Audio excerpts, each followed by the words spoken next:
Hello and welcome in.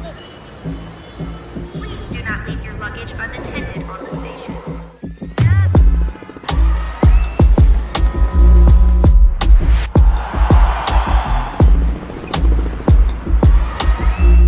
Welcome to the show. Hello. Breaking from tradition here. We're going live Avs Sharks postgame. Megan, there's a lot to talk about from what happened inside the building tonight, including something that's happening on the ice behind us right now. We'll get to all of that. But Megan, you and I feel like we can't go more than 48 hours right now without having to do an emergency podcast. The Avs acquire Brock Nelson from the New York Islanders. And Megan, we're starting here. Number one on your trade targets earlier this week. What did you like about Brock Nelson then? What do you like about him right now? Of the centerman targets that were available in discussion. We got Chloe here as well. I'm sorry. I didn't mean to interrupt you, but I wanted to make sure that everyone knew that we had Chloe in the house as well. It's important information. It is important. We got Chloe running things behind the scenes tonight. She's been awesome. All right. Back to Brock Nelson for a second. In my opinion, he was one of the most complete centers available at this deadline. I think that his 200-foot game, which Jared Bednar talked about a little bit, hasn't popped as much this year in terms of what he does well in his own end, but I actually do think that is the low-key strength of his game. But the obvious thing that jumps off the page at you is the scoring and his ability to jump in off the rush, has great speed. He looks like he's a much older person. He moves quite well, and he likes to drive inside ice and score from there. And so the scoring punch that he adds to the top six of the Avs is an impact that I think will be immediately felt and will complement what they're doing very well. His size adds something a little bit different to that second line. He's much bigger than I realized. He's a large man, and I like what size can do. It's not always physicality in the way that you think of it, even with like a Avalanche. Sometimes just having a long reach gives you an advantage in battles. And so going back to describing him as well-rounded, I think he just checks a lot of boxes for the Avs. There's a safety and a security in what he is. Listed at 6'3", right at about 200 pounds. So, this is another guy that just gives you something a little bit different. Megan, they also retain 50% on the deal. So it helps make that cap number a little bit more palatable for the Avs. Oliver Shillington goes out, but otherwise not no money out. So they're doing this deal within the confines of what they have to work with. Now, Oliver Shillington is not the only part of this deal. This is also a first-round pick. And this is also, Megan, Cal Ritchie, pretty much telling us that this will be the biggest swing that the Avs take, more or less, here in the next 24 hours, though I don't think they're done. We'll get to that in a minute. Look, if you're a prospect person, if you're someone who's looking at that pipeline, this is definitely this is the biggest piece. This is the biggest trade chip that the Avs had. It's gone. I'm of the opinion that, hey, look, you're in your cup window right now. You've got to go for it. But just your take on losing Cal Ritchie and what that might mean for the organization, not necessarily right now, but in the years to come. Yeah, it says a lot about the mindset of the front office. They've been aggressive ever since they moved to goaltending in a matter of 10 days. Yeah. And so it's just sort of followed suit from there in a shocking way. It's kind of been bold at every turn. I think that even Mikko Rantanen, the shock of that was incredibly huge.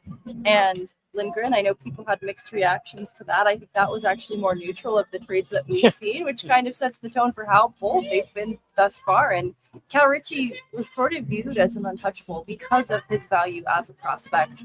We were talking about it off air, how every prospect is a bit of a gamble, but there's something about Cal Ritchie that feels You're good. That feels like you can get a little excited about his upside and what that projection is, even in the small sample size that we've seen. He was at the doorstep of being NHL ready this season, and I think he still could have helped the Avs in ways, but he wasn't exactly where they needed him to be right now, and it's a testament to his value as a prospect. So it's a huge piece, but it points to a team that wants to get a cup out of this. That's kind of cup or bust is how I'm seeing it be described. I think that's really appropriate. It's we had a feeling that a prospect of his caliber for the Avs might be in play to make a deal like this. But here's the other thing. When you see what Tampa Bay gives up yesterday, or maybe it was 2 days ago, to acquire Oliver Bjorkstrand and Yanni Gourde, 2 first-round picks, in addition to some young prospects. It's a seller's market. It's a seller's market. There's more buyers than sellers right now. Prices are high. To me, this does feel a little bit, while it's steep. It's a steep price, no doubt about it. I don't think you're going to see many deals come through in the next 24 hours. You're going to say, oh my gosh, they only had to pay that for player X. The prices are high. And so to me, this is market value. Yeah, I look at the picks too, like giving up another first is tough, and then the conditional third. I don't know about recouping the first down the line, but I think we have to remember that on draft day, the Avs recoup picks in a couple of different ways. And so I think they'll retain they'll replenish some of the draft capital in the future. And so I think right now it feels extremely rich, especially on the heels of the Lindgren trade. But I think they're going to replenish some of that draft capital in the future. Again, those first are probably not going to be easy to ever get back. But it points to an organization that wants to win with this core right now. So you still want to have some prospects in the pipeline, but they're in the business of winning cups right now, and that does come at a pretty steep price. It's a steep price, but Megan, the way that I look at it, and Nathan McKinnon even alluded to it a little bit in the locker room after, saying, look, we have to do this. We're in our prime. This is our moment here. We've got to go for it. And you just, to me, you look at the Pittsburgh Penguins, who Sidney Crosby, Evgeny Malkin. I mean, that meant they were going for it every year. And you're getting into the stage of that organization where we're starting to see them sell off to, picks and prospects coming back. This is the price that you pay to be a contender. And with the way that the NHL is set up, you do this now. And the idea is that, in 10 years, when you're finally back on that downside, that's when you kind of flip the script and your veterans are going out for picks and prospects and things like that. The reality is the Avs are trying to win a Stanley Cup right now in the year 2025. And they made a move today that I don't think anybody can argue moves them closer to that goal.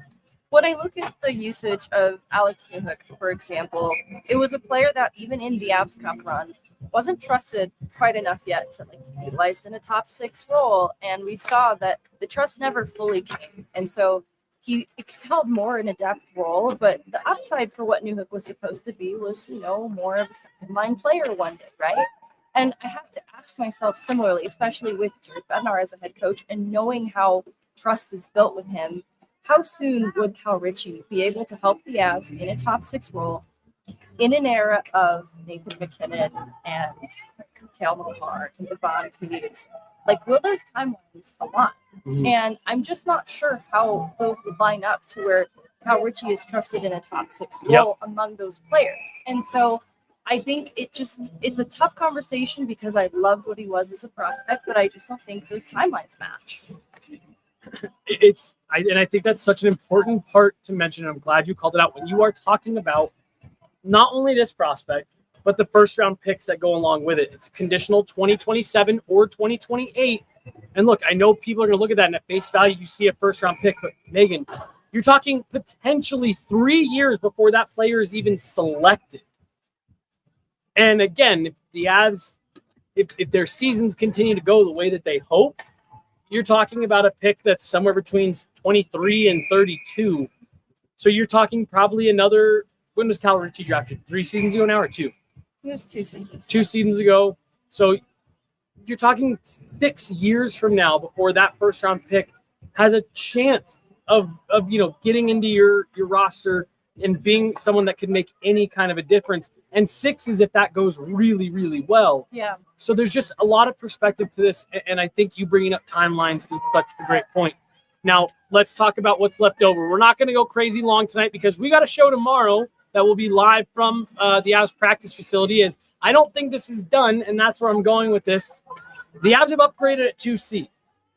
Casey Middlestat finished the game here. He was not involved in this trade. Where are you at with Casey Middlestat? $5 million for a 3C doesn't make a lot of sense to me. This spells, in my opinion, Casey Middlestat will be flipped, but now they got the flexibility if they can flip him for whatever position they want. D, you can add on the wing, top 6, middle 6. You can maybe try to get an asset back and a pick. This opens up some doors for you. You also mentioned Sam Malinsky, whether we want that or not. That's another name that survived this trade, and going into tomorrow, when you look at the makeup of this D, you say they probably still need one more. You know, Sam Malinsky's another player who I've thought about a lot over this deadline because of the timelines. This is a player that I think has top 4 potential in the league one day. I'm with you. And I think he's done enough at the NHL level to at least establish himself as a full-time NHLer. And what's been tough is, where can the Avs fit a player like that? It also was interesting tonight getting a look at Lindgren, Manson, and Middleton in the lineup. It's a very different makeup for their back end. That's just very physical, very defensively minded. And I worry too, like for a while there, the D wasn't really helping with the goal scoring goals. And so goal scoring ambitions is a better way to say that. You know, Taves and McCarr doing the heavy lifting. You kind of want some of the other puck-moving defensemen to be able to contribute, whether they're distributing the puck or they're just shooting it to the net more, and players driving to the net for second chances. And I look at Malinsky as one of the guys that can offer that and be a part of their attack. And not having him in the lineup tonight, Cal McCarr is a 6.9. I'm like, are they moving in this direction of maybe just a different look on the back end to where Malinsky isn't necessarily a fit in Colorado? Again, this is a player with high upside and somebody that I think needs opportunities and continuous reps to become that. It's the Alex Newhook question, just at a different position. So, you know, Megan, I think this is a great question to call out because I brought it up to Jared Bednar this morning. You talked about it with him after the game, after we saw that it was Keaton Middleton that drew in. Yeah. You suddenly have, with the way that it was constructed tonight, 3 kind of good skating, puck-moving guys, 3 heavier, more physical type guys, with Keaton Middleton being either in the lineup or 1 injury away from being in the lineup in the playoffs. Right. I don't think that's what Jared Bednar and the Avs are looking for. My prediction for tomorrow is that they will flip one of these assets. I don't know if it's going to be Miles Wood. I don't know if it's going to be Casey Middlestat. I don't know if it's going to be Josh Manson. I don't know, but I think they are going to bring in another defenseman that does fit a little bit more the skating, puck-moving mold. And I think you keep Sam Malinsky as your 7th because he's kind of got a little bit of that Devon Taves light, where, you know, he's much better defender than people maybe give him credit for. But I don't think that the Avs want this perfect split of heavy, not a lot of offense, kind of brooding. I think they want that complement, but I think they still want to stick to their identity. I do, and, you know, because of the recent struggles right in the rear view of not getting scoring contributions from the back end, I don't think that they can just lean on Taves and McCarr to be the sole contributors. They want more from Girard. They want Manson to return to the level that he's been playing at. And to your point with Casey Middlestat a second ago, I think that this was a player whose stock really declined because of a poor performance this year and a lack of consistency. It was probably hard to command a second-line center for Casey Middlestat specifically. Great point. And so getting the 2C position locked in with Brock Nelson, there's a comfort then in, okay, we can maybe listen to other teams for a different position with interest in Middlestat. And maybe they have to sweeten the deal a little bit too with like a Miles Wood as a depth player. And so I could see defense being in a position that they address in one more way. I worry about keeping Malinsky even as the 7th because is that great for his growth? You know, it's like what happened with Caleb Jones. It's just stagnant. It's a guy that's young and needs reps. Well, and to me, I look at him as the 7th this year, get to go along this ride, and that adds to the development. And then next year, you want him to be a set and forget. He's in your top 6 on D every night. But look, let's also remember that he's a rookie this year. This is his first full NHL season. Maybe a year of being that extra guy for the playoffs, getting to go through that process, seeing those habits, seeing what those reps look like and drawing in here and there. That actually may not be the worst thing for Sam Malinsky. But you have a couple questions pulled from tonight. We have a lot more trade deadline to get into. We're up here in the press box. I know the quality maybe isn't perfect tonight. We're fighting some of the Wi-Fi, so we appreciate you guys hanging out with us. We want to make sure we do touch on a little bit of what is going on here tonight. Chloe, do you want to come switch me to answer questions about tonight? Jump on with Megan. It's girls hockey night here at Ball Arena. So we have our amazing what? We specifically didn't want you to do this. What? Bring up that it's girls hockey night? No. Oh, sorry, not that. I was like, oh my gosh, what am I doing? There's some context. We don't need to provide.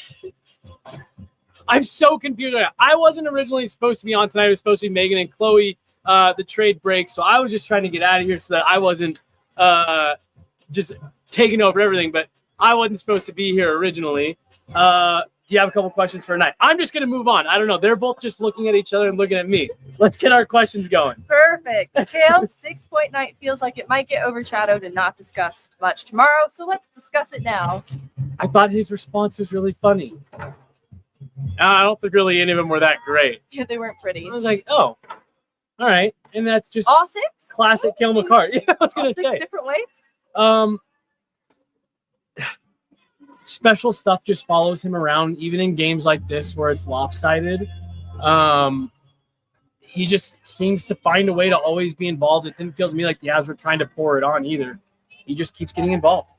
The way I see it, too, is how much his path through hockey, bringing him to Colorado, has probably helped to also support the greatness of what he is. He is great in his own right, too, but I think getting to play with this type of team, the style of hockey they play, complements him really well, too, because we talk about high cycle and how when the Avs aren't moving their feet, moving themselves, and moving the puck quickly enough, it's not very effective. It's very effective tonight. And I think that just having Cale Makar as the option at the blue line, he has such great vision, and I know that he didn't necessarily feel it was pretty, but he was obviously a catalyst for their offense for a reason.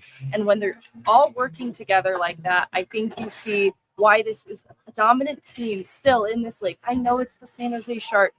We could just feel the confidence in the group too, like, oh, this is how it's supposed to feel every night. I think it's important for them to sort of remember that this is who they can still be. I know the high-powered offense comments from Bednar prompted some concern. They're still, in my opinion, and I think they just needed a reminder. All right, let's see here. A lot of these were about the trade, so we've kind of discussed it. Watching Ferraro defend McKinnon in person makes me want him so bad. Did you like Mark Ferraro's game? I actually, there's probably one particular play that this person's referring to where he was kind of going head-to-head with Nathan McKinnon and played him really well. Yeah. And all that was going through my head was like, yes, this is perfect. Yes, this is perfect. Just leave him here. I had fun watching Mario Ferraro tonight. All right. That's kind of all that's related to the game. All right, here's one more. Lindgren has been great. We didn't play with our food tonight. Solved our 2C. Now 1 D-man, and my God, what a night. McKinnon, Netchus, and Makar aren't fair. Just kind of maybe a Lindgren. The not playing with their food. That's what I wanted to say a minute ago when you said I know it's the San Jose Sharks. You're right. It's the San Jose Sharks. And the Avs did to the San Jose Sharks what the Avs should have done to the San Jose Sharks. Yes. And given the performance we saw a couple nights ago against the lowly Pittsburgh Penguins, where the Avs did not take care of business, to see them come out and do that tonight, like you said, it reinforces a lot of that, I think, for them as well. I think it's a huge response because they kind of, like, they get a result that they want, but the process wasn't something they fall in love with, so they respond with a dominant game. And we've seen a few times this season where they play down to lower competition, and you just wanted to see that be a thing with the past. And it was great, especially on this homestand, for them to be able to turn that page quickly from the Pittsburgh game and respond in such a big way. I'm with you. I think that'll do it. We're going to have a show, like I said, coming to you guys from the practice facility tomorrow. We got some fun content planned as well. And Megan, you and I might not even be able to make it home and get to bed tonight before they make another trade. So we'll see. But busy, like 15 hours ahead, something like that. Avs require Brock Nelson while in the midst of winning 7-3 over the San Jose Sharks here at Ball Arena. A lot going on, and like I said, we got a lot more coming to you guys here in the next 24 hours. So thanks so much. Jesse Montano, Meghan Angley, Chloe behind the proverbial glass / camera tonight. Thanks so much, guys. We'll see you tomorrow. Bye.